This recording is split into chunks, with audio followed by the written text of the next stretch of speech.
This will be the last week that we likely work on this. So if you have any questions, feel free to reach out on Google Classroom or Instagram. If you reach out on Instagram, I will be able to help, but Google Classroom is always the best place to go.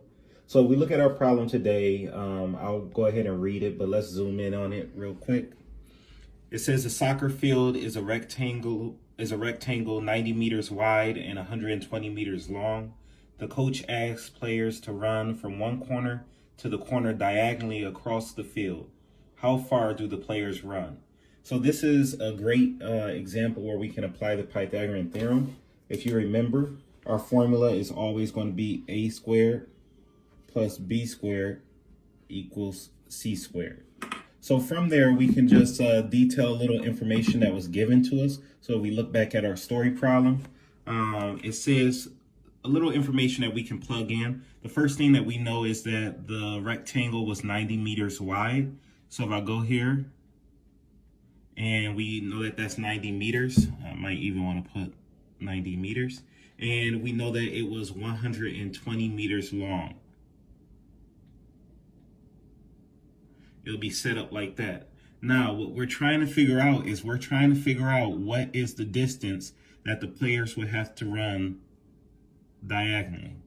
So if we look at this, we see that we began to form a right triangle. All right, so the first thing that we want to do is we want to identify our values. So if I go to my right triangle, which would be right here, if I look immediately opposite my right triangle, we see that this value is unknown. That is the longest side, also known as the hypotenuse. So when I identify my values, we know that our hypotenuse is always C, all right? The hypotenuse is unknown, so I'm going to write that it's unknown. The other two values that we have here, 120 meters and 90 meters, those are our legs. It doesn't matter which order we write them, so I'm just going to go ahead and plug those in. I saw some students like continuing to write the units. The units are not needed until the very end, all right? It'll just confuse things. So now that we have everything, we can go ahead and plug them into our Pythagorean theorem.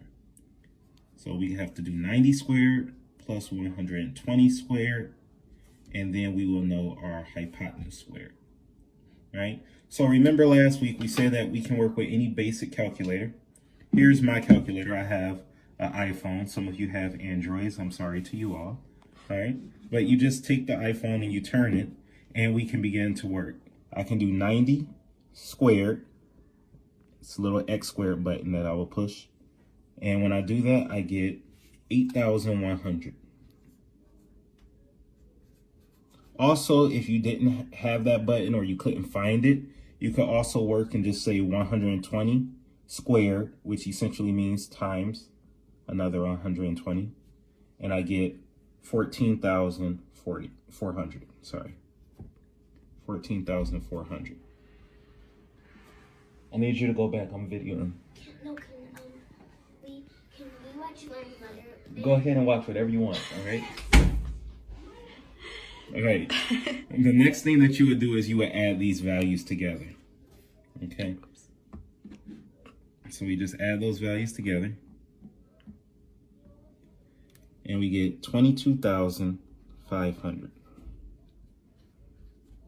Now, remember, we cannot leave it like this because we want to know what the hypotenuse is. This is telling us what the hypotenuse squared is. All right, so to get rid of this square, we have to do a square root. So we find the square root of both sides. The square root of c squared is going to just give us c. And then we have to do the square root of 22,500. To do that, we go right here. Where is it? There it is. Push that button and we see that our answer will be 150. So if I was looking here, if the soccer field is 90 meters wide and 120 meters long, the coach asked the players to run from one corner to the other corner diagonally, we see that that would be 150 meters long that they would be running. All right. Once again, if you have any questions, you can always ask via Google Classroom or Instagram. And I'll do another problem as well to go over like some different variations of this story problem that we can see. All right. See you guys.